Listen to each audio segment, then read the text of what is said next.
This is David here with GamingTrend.com. I am here on day 3 of Smite World's Championship with this guy, Hinduman, who you may recognize.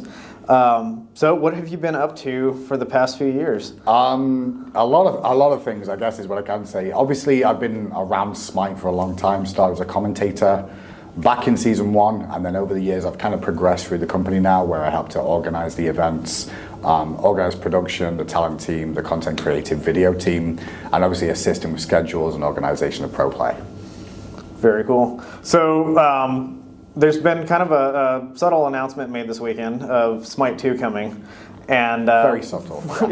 I think that I heard something maybe. Yeah. But what is the impact on that for the pro esports? Sure, and everyone's going to have the same question, right. like what's going to change? I mean, obviously, we announced in the keynote that we're going to be looking to come back a little bit more back to our grassroots in terms of going back to more competitive online play, more regions involved.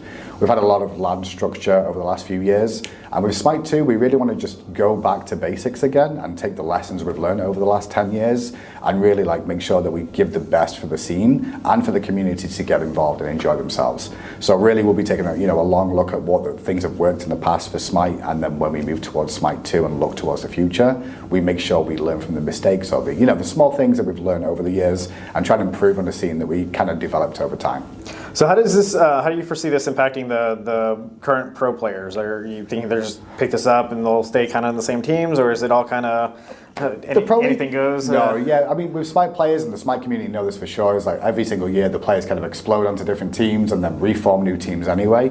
This would be like, in a weird way, almost another new season, because that would happen generally anyway, even into Smite 1. Now, obviously, with Smite 2 coming, there's going to be a bit more moving and shaking there, as obviously players who have moved to Atlanta and moved to Georgia obviously are going to be heading back home to an extent, or deciding what they're going to do next steps, so to speak. However, I do expect, I'll talk with the players, like a lot of them are planning to play Smite 2, see how it goes, and are interested in it. But obviously, as time evolves with games, it's more of a youthful audience that comes through too, so they're going to have more competition. So maybe there is a chance the pros of today won't be the pros of tomorrow, just based off the fact of there's new competition and new blood in the scene. How do you see that shaking out? Where if you're not requiring the players to be in Atlanta, what kind of challenges does that pose, and what opportunities does that? I mean, the obvious ones are wider talent pool. For sure, for sure. Player talent pool is going to be there. I mean, player talent pool has always been there, but obviously it's tricky to have people move to the States and be here full time. It's a lot of commitment on that front, for sure. So having the idea of going back to regions again and being able to play from home and then attend LAN events and have the opportunity kind of opens the door a little bit more for everybody to be more involved. So I think we're going to see a lot of grassroots sort of early LAN structure styles. We're going to see a lot of competition that's going to see a chance for everyone to partake, really. But also, in my mind, it's more to do with what the fans want and what the players want too, because obviously we're all in the same ecosystem together, so we should all be working together to make sure everyone feels good, about what the future holds. So I expect an ever-evolving scene as time goes on of ideas that get put forward and then get slightly pivoted and changed for the better for everyone involved. Is there anything in particular for Smite 2 opportunity-wise that you see where you're super excited about from esports? In a weird way, it's kind of as I've been around Smite 1 since the beginning of the first World Championships, and this is now my 10th, I've seen a lot of players and staff over the years and things. I think I've seen a lot of history of people coming back and be like, whoa, this could be amazing.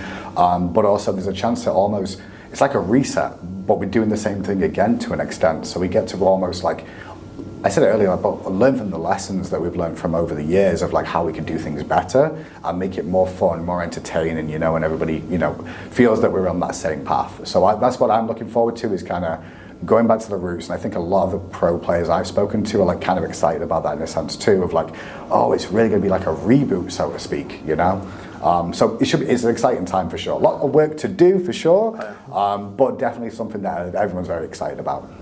Very cool. Well, thank you so much for sitting down with me. I know you're lots of fun activities to do out here, and I hope you enjoy the rest of the Worlds. No problem. Thanks very much. Thank you.